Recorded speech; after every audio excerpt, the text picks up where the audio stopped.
We're the neighborhood naturalists. Let's learn together. We're the neighborhood naturalists. Let's wander together about what's going on around our homes. Hi, and welcome to week 8 of Neighborhood Naturalists. This week we are learning about trees. Whether it's trees in the forest, along the edges of streets, or trees in our local neighborhood, they are all very important.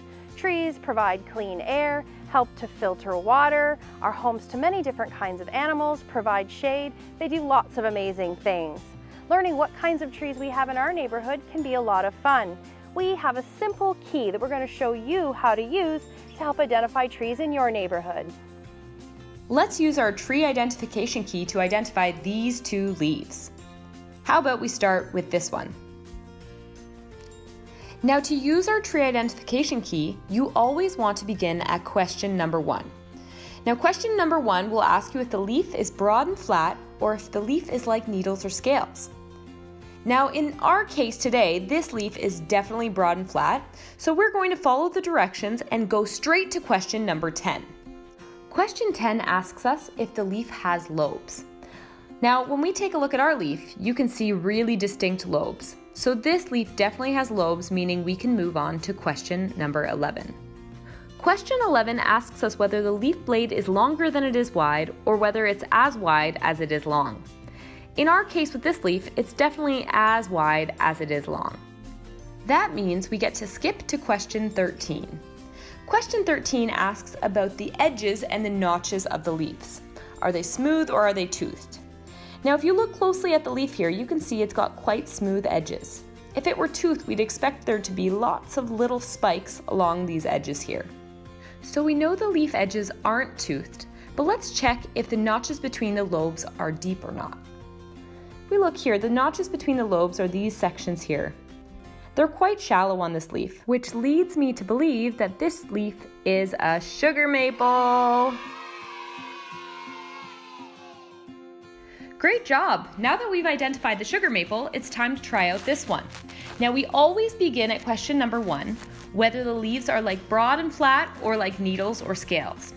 In this case, they're definitely needles, which means we can also skip question 2 and go straight to question 3. Question 3 is going to ask if the needles are attached to the stem singly or if the needles are attached to the stem in bundles. Now, if we look closely at this leaf, and we pick it up, you'll be able to see that each individual needle is attached directly to the stem. This means we go to question 4. Are the needles sharp or are they soft? Now, you'll have to take my word for this one, but when I pick it up, these needles are quite sharp. That means we've identified this leaf as a spruce tree. Hey everybody, I'm standing here in my backyard underneath this beautiful saucer magnolia.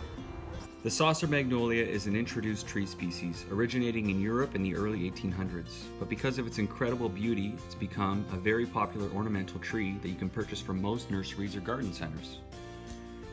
This tree produces incredibly beautiful flowers and blooms in early spring. In fact, the flowers emerge before the leaves. The flower buds grow during summer, but go dormant over winter and bloom the following spring. This year, just as the flowers were starting to bloom, we had a late season snowfall, 6 inches to be exact. I was worried that the remaining flowers would fail to bloom since they're very easily impacted by frost. But much to my surprise, the resulting bloom was as magnificent as I could have hoped. Hi, I'm Brian. I'm a forest technician with the Lake Simcoe Region Conservation Authority. What does that mean? It means I look after our forests, which can include doing things like forest inventories, keeping trails safe, and planting new trees. Trees are important. They create oxygen that we breathe, they create shade to keep us cool, and they provide habitat for birds and other wildlife. The sugar maple is my favorite tree. It's a great tree, it lives a long time, it's a symbol of Canada, and best of all, it provides maple syrup. Can you identify 2 trees in your neighborhood? Use your tree guide to help you.